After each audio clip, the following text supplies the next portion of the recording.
Luego, Beatriz, qué lindo verte. ¿Cómo estás? Muy bien, ¿cómo estás vos? Bien, bien. ¿Ya con las 2 dosis? Ya con las dos dosis. Enhorabuena, enhorabuena, enhorabuena. Caracterizame el momento Alberto Fernández, que va desde su abordaje de la pandemia, sus relaciones internacionales y su pelea interna. Algunos capítulos de ese momento, Alberto puede ser considerado responsable. Por ejemplo, el capítulo oratorio. Alberto, no sé por qué, o quizás sí sé por qué, y lo podemos ver. Alberto, que nunca posó de gran orador, de repente comienza a hacer frases. Vos sabés que no hay cosa peor que alguien que no es buen orador haciendo frases. Es como alguien que no hace nunca una ironía y de repente decide ser irónico. Pésimo es. Y en general, Alberto parece una parodia de aquellos oradores. Cristina es una buena oradora. Te puede gustar o no su estilo, pero es una buena oradora. Es una buena oradora casi espontánea, aprendió muchísimo.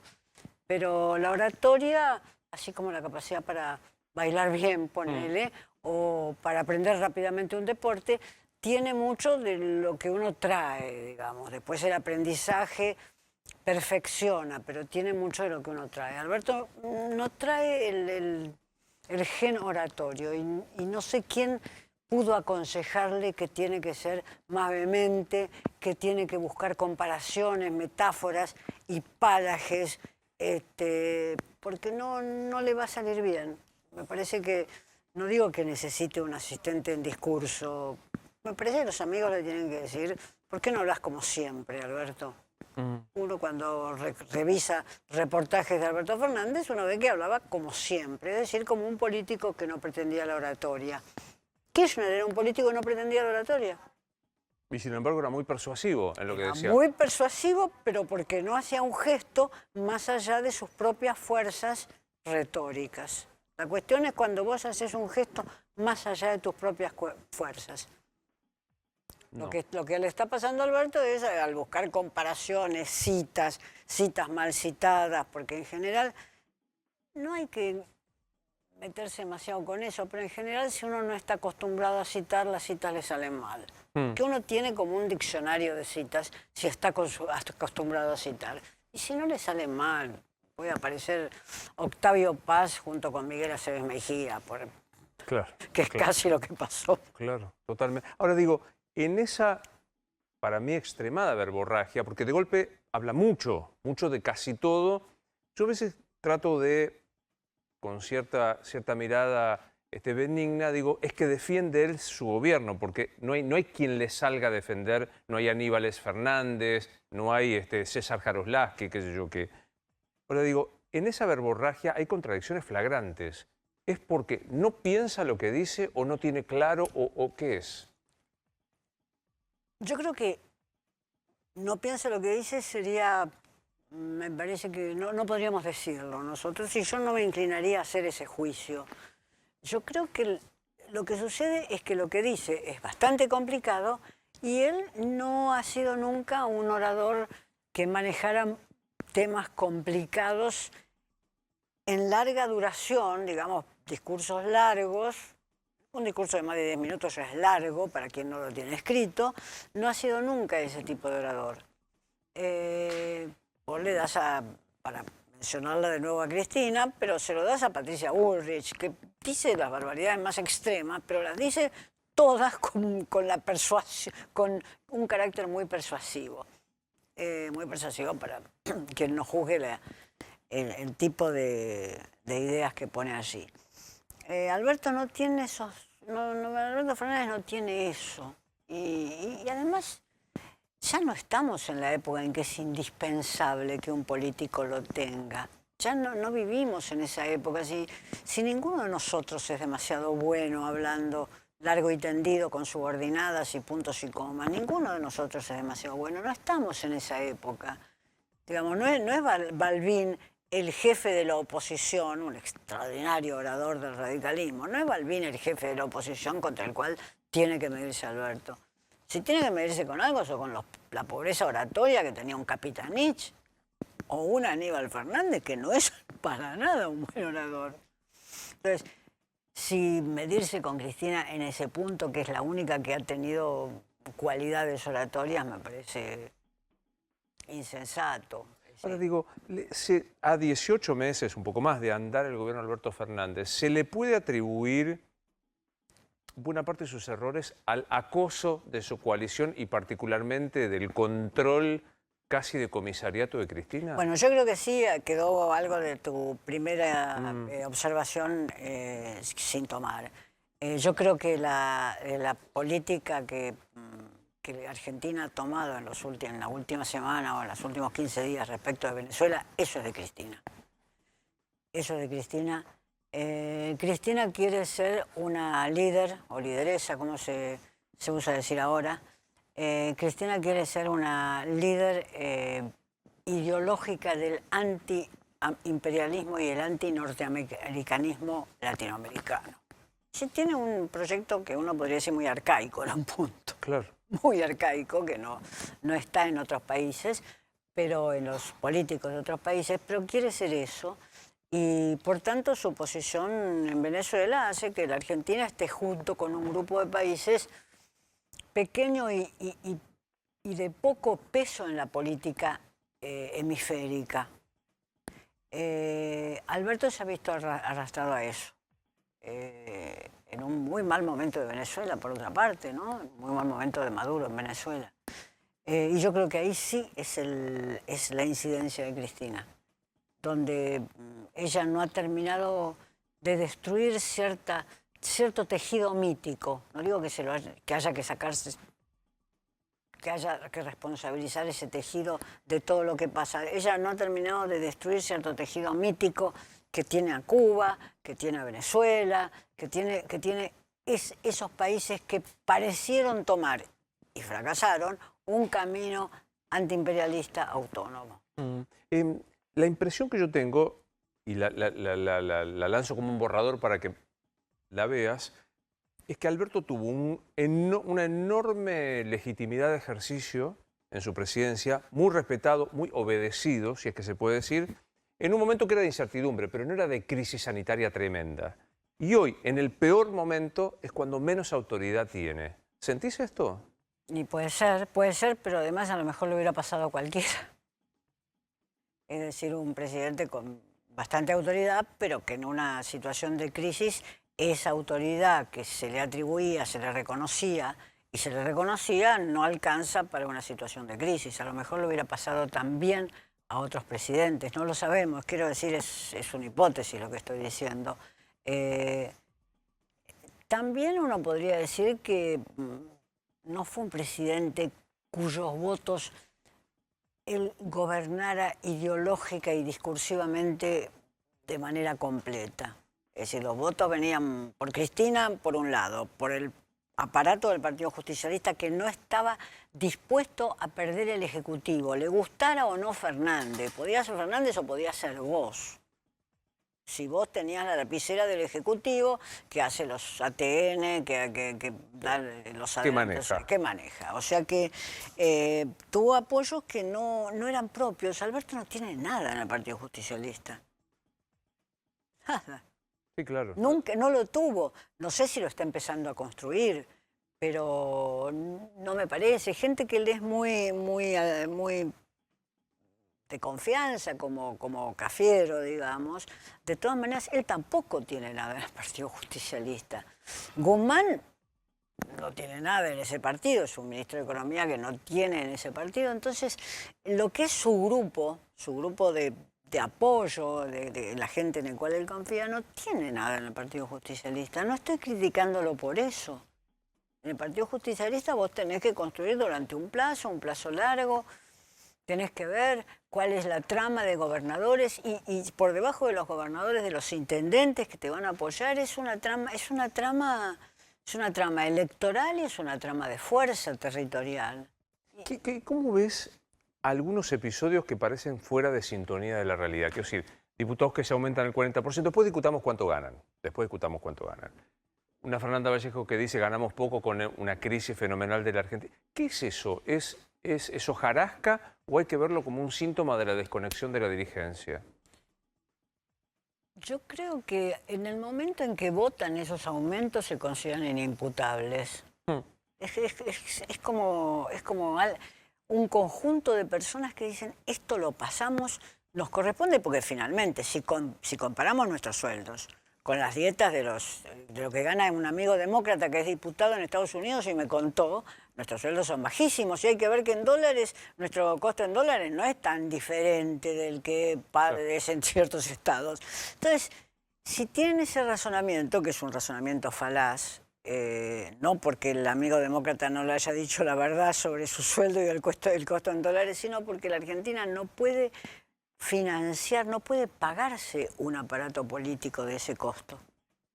Tenemos un costo fenomenal de un aparato político. No estoy criticando un aparato del Estado para nada, sino de lo que la política pesa en el costo de la gestión del Estado. Entonces, ese aumento del 40% hubieran podido moderarse, es decir, dejémosla pasar. La inflación del año va a ser del 50%, dejémosla pasar.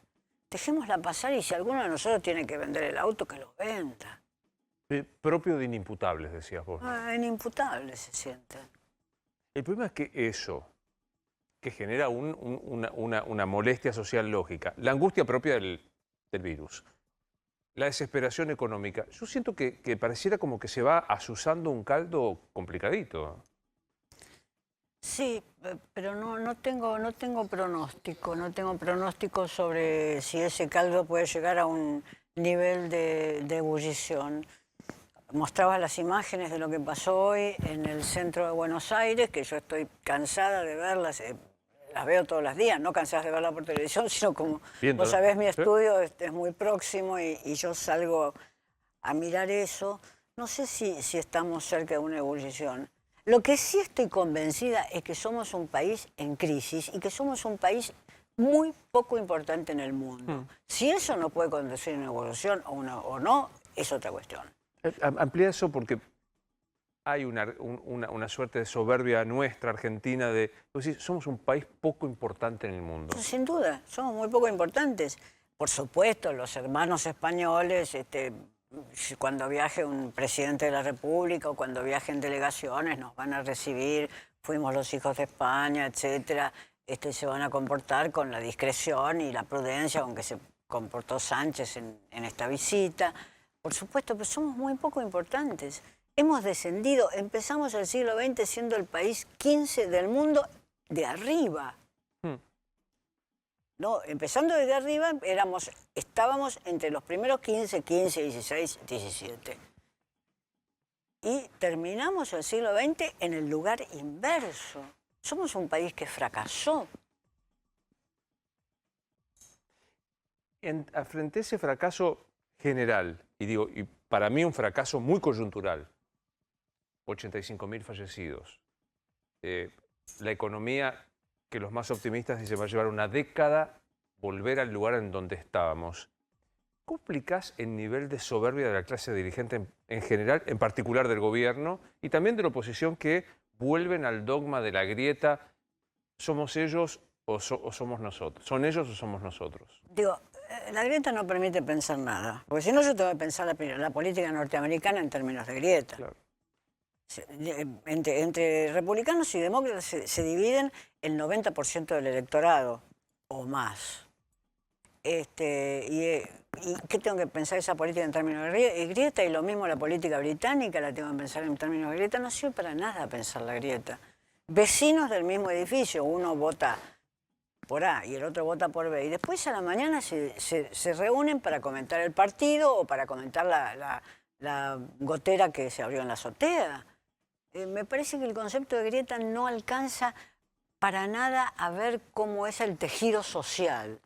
Por supuesto, acá discutimos peor, es probable que discutamos peor que en Estados Unidos, es probable que tantas dictaduras militares nos hayan marcado con un estilo público de intervención peor que en otros países, pero el concepto de grieta a mí no me sirve para pensar la Argentina en absoluto, porque no me sirve para pensarla en términos socioculturales, que es como vos pensás a una sociedad. Sí, la grieta es el no pensamiento, o sea, por definición. Efectivamente, yo digo, bueno, esto es la grieta y no pienso en términos socioculturales, donde la grieta está en diferentes lugares, está en todos los pibes mayores de 15 años que no están en la enseñanza. Ahí está la grieta. Y no sé cómo se va a cruzar esa grieta. Si quiero hablar de grietas, te puedo mencionar de esas grietas.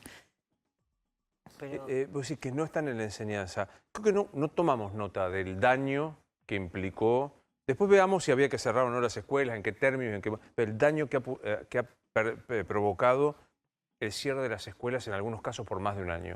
Sí, pero como nota a pie de página te agrego que esos pibes adolescentes y preadolescentes ya no estaban en las escuelas. Ya no estaban en las escuelas desde hace bastante tiempo, es decir, ya no completaban la enseñanza secundaria desde hace bastante tiempo. Es decir, ya no completaban 7 más 5, 12 años de enseñanza, no lo completaban. Además de eso, la pandemia agravó la situación, pero creo que la situación viene de atrás. Yo tiendo a no atribuir todo lo que nos pasa a la pandemia. Tiendo a no atribuirlo. La pandemia es un momento horrible que en cada país transcurre según las condiciones materiales, sociales, culturales y políticas de cada país. Es decir, es la misma enfermedad, con sus variantes, pero en cada país esa enfermedad transcurre en condiciones diferentes. Y esas condiciones diferentes son económicas, culturales, políticas y sociales. ¿Pasa en otros países del mundo la velocidad del purgatorio de los que fracasan en la política? Esto es, hace un año, me explico lo que digo, hace un año y chirolas. Se fue un gobierno en la nación y en la provincia que fracasó evidentemente. ¿Y son esos mismos dirigentes los que pueden llegar a aspirar a hacer la renovación de este gobierno? No sé si pasa en otros países del mundo. La verdad que tendríamos que sentarnos vos y yo a mirar sucesiones y sucesiones que se realizaron y aspiraciones a sucesiones que no se realizaron. No sé si pasa. El fracaso fue muy grande del gobierno anterior, encabezado por Macri, como para que eso pueda remediarse. Pero no sé si en otros países eso pasa. En los países autoritarios, por supuesto, los gobiernos quedan. Pero como en Argentina, por suerte, después de tantas dictaduras militares, tiene alternancia política. Porque esos son los rasgos que uno debe valorizar. Claro. En este momento uno no valoriza eso demasiado, pero nunca tuvo esta continuidad sin golpes de Estado y con alternancia. Fuiste no la única que lo dijo, pero sí una de las pocas que reconoció que te habías equivocado con el pronóstico de Cristina. Porque viste que todos dijimos Cristina fue, pero digamos, porque la verdad me equivoqué. Por lo cual, casi que te invito al error de vuelta y si querés lo compartimos, te acompaño de la mano. ¿Macri fue en la posibilidad de volver a ser presidente? ¿Qué vos me crees? Por eso, yo te acompaño. ¿Vos me acompañás? Yo te acompaño. Yo lo que digas te acompaño, definitivamente. Le han surgido algunos competidores cuyo escenario él puso, y este mérito hay que reconocérselo. Le surgieron competidores, pero él fue el que montó el escenario donde esos competidores pudieron desarrollarse y crecer como competidores. Uno de esos competidores es María Eugenia Vidal, sin duda. Que además carga con, mejor dicho, que no se carga con eso, sino tiene las cualidades que hoy están a la orden del día, es mujer. Nada menos. Nada menos. Y estuvo en Provincia de Buenos Aires. No sé si la va a perseguir la maldición Provincia de Buenos Aires, que es que nunca llegás más arriba que Provincia de Buenos Aires. Por los votos al menos, porque Duhalde no llegó con los votos. Es cierto, no llegó con los votos. Pero nunca llegás a ser votado más arriba. Por eso. O sea que Macri, lo que uno tiene que reconocerle es que él montó ese escenario, donde estaba Santilli muy sensatamente hablando hace unos minutos en este programa, y uno no imagina que Santilli solo hubiera llegado a tener su palabra, antes solo hubiera llegado a tener este peso. Entonces, Macri armó ese escenario. Lo que pasa es que, bueno, armó un escenario donde él es muy mal actor. Es rarísimo eso. En general, los que arman escenarios se reservan para sí mismos un papel que pueden interpretar perfectamente. Y él armó un escenario en el cual es muy mal actor, es muy mal político, carece de una serie de cualidades que tiene el político, pero ese escenario lo armó. Y lo desarmó con el fracaso de su gobierno, naturalmente. Claro. No hay que atribuírselo solo a él, sino a los que siguen bailando sobre el escenario, ¿no? Totalmente. Bueno, como siempre, ¿qué leo? Ah, hoy me acordé. Digo, cada vez que viene Beatriz yo me permito que nos sugiera algún libro para Un leer. libro nuevo, siempre vos me decís. Obvio. Es un libro de Gamerro y se llama El último de los zonas. Es una novela. Es una novela, yo diría, es una novela histórica y social. Y por el título, El último de los zonas, te das cuenta que tiene que ver con pueblos originarios y con la relación que blancos y no blancos han tenido en el contexto de esta Argentina, que Fernández ha definido mejor no volver a ello. Totalmente. Y un clásico, me agarro ganas de repetirte un clásico. Es decir, de estos que leíste y releíste. Viste que es un lío leer, porque si vuelvo a lo que me gustó mucho o leo nuevo. ¿Qué clásico decís por acá voy? ¿Qué, argentino? Lo que quieras. Hay un escritor que estuvo muy de moda hasta los años 60 y luego la moda lo desalojó. Fue premio Nobel y es un escritor verdaderamente descomunal, un novelista no experimental, sino de gran realismo, del mejor realismo moderno, que es Thomas Mann.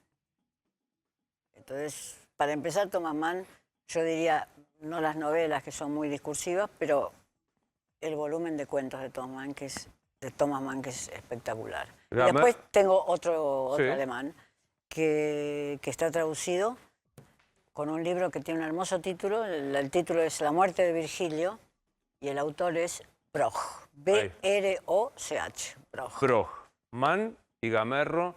No, todo por el mismo precio, ha hecho 3 recomendaciones por el mismo precio. Pero me vas a comentar con un sándwich de los que estuvieron. Mínimo, te quise convidar al aire, no, así que ahora siempre lindo verte. Igualmente, Luis. Abrazo enorme. Gracias. Pequeña pausa.